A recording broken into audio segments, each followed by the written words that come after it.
Not every day is going to be a ray of sunshine. Not every day is going to be easy. It's not always going to be difficult, but it's definitely not going to flow sometimes. And you got to be ready to just take the hit. You got to be ready to more so own up to it, be honest, not just about the situation, but with yourself on what you're doing, where you're at, what's going on. That's oftentimes the hardest part, but it's also the most beneficial part. And I'm saying that from a position of like, haven't been consistent as I would like to be, but I've still been consistent with certain aspects, but you're only as strong as your weakest link. So essentially saying that if you're weak in one area, it's going to bleed out and affect certain other areas. So you want to make sure that you're really analyzing, assessing, and then adapting to what it is that you're slacking in. And so for me personally, I got up to my alarm, but I ended up turning it off and going back to sleep. And it was already later than I anticipated, and I was only supposed to sleep in for a little bit more. My body said otherwise. And so while I can justify that it's my body needing rest, that's not entirely the case, because part of it was also just that I wanted to sleep in, or I wanted to sleep more because I felt tired, not because I necessarily was tired. If I had gotten up and gotten out of the house, did my morning routine that way, chances are my body would have woken up. And on top of that, while I could kick myself about it and talk down on myself, in the grand scheme of things, like, what good is that gonna do for me? Absolutely nothing. If you meet yourself with negativity, you're only gonna reap more negativity. And so the best thing to do is to analyze, assess, adapt, in that order.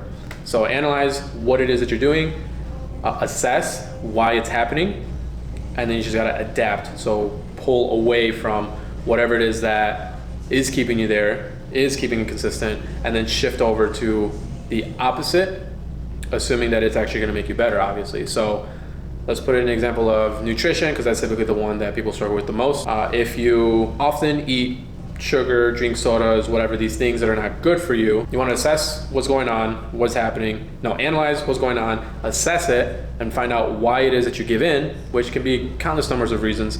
Part of it could be, which I actually just learned this, is the gut microbiome is just imbalanced. I think it was Candida, is the sugar craving gut bacteria. And so oftentimes if that's elevated, that's actually what's going to cause the sugar craving. And I believe I don't remember which test or research article it was, but they took a healthy individual, they put the Candida bacteria into their gut microbiome, and they automatically started craving, not automatically, but they started craving sugar more.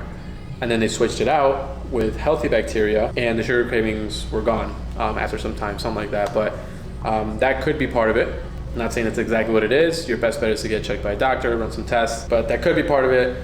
Another assessment could just be that it's something that you grew up doing, whether it was your parents doing, grandparents, whether you were just free reigning and that's why it's ingrained in you.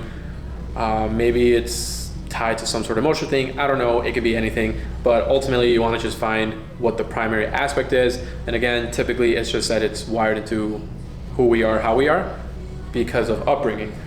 And then from there, you just want to adapt. So what is the opposite of partaking in the sugars and stuff? Cutting it out.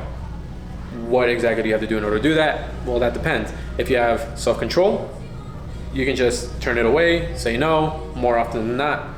If that part's difficult, then making sure you're not in proximity of it, so you're not buying it, nobody's buying it for you, you don't have it in the house. Sometimes you have to go to that extreme. But ultimately, it just comes down to adapting. So analyze, assess,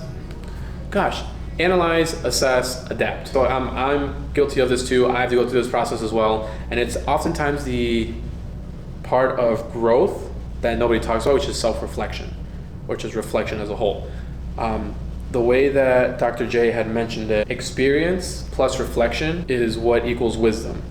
And wisdom is what makes leaders. So you might not be wanting to be a leader, but you find yourself going through a lot of things. You often find yourself reflecting on a lot of these things. Ultimately, that means that you're going to have to carry wisdom, or you're going to have and carry wisdom, which is automatically going to position you as a leader in some way, shape, or form. And that doesn't have to be a scary thing. If you're doing it by yourself and you're not being guided, then sure, it'll be scary because there's a lot of unknown. And that's typically where I come in to help individuals like you, whether you're an athlete, whether you're a visionary, whatever position you're in. My purpose on this earth in life is to help guide individuals to be better, to be impossible to ignore, to just stand out and be exceptional. And so if you've been feeling that you've been going through a lot, and then you have people asking you questions, you have people trying to get advice, or they want you to speak life into them, but you're just not sure about it, I put together a community of people exactly like that.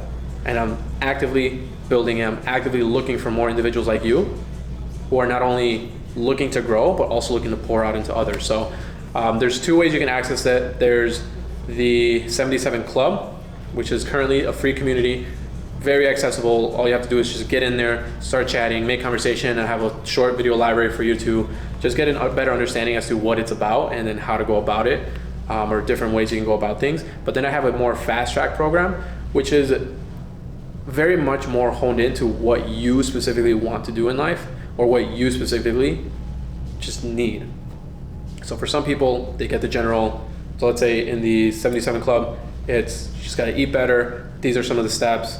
Boom, now you got it. And the Accelerate, it's like, well, what do you specifically want to do? What is your goal weight? What are you training for?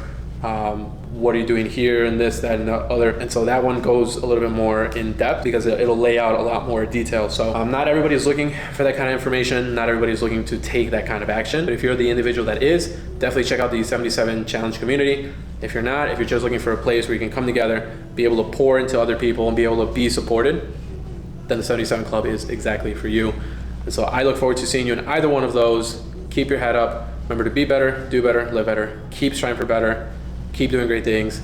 I believe in you and I want to support you along your journey. So whether it's subscribing to this video, whether it's joining one of the two communities, balls in your court, I'm rooting for you nonetheless. Keep doing great things.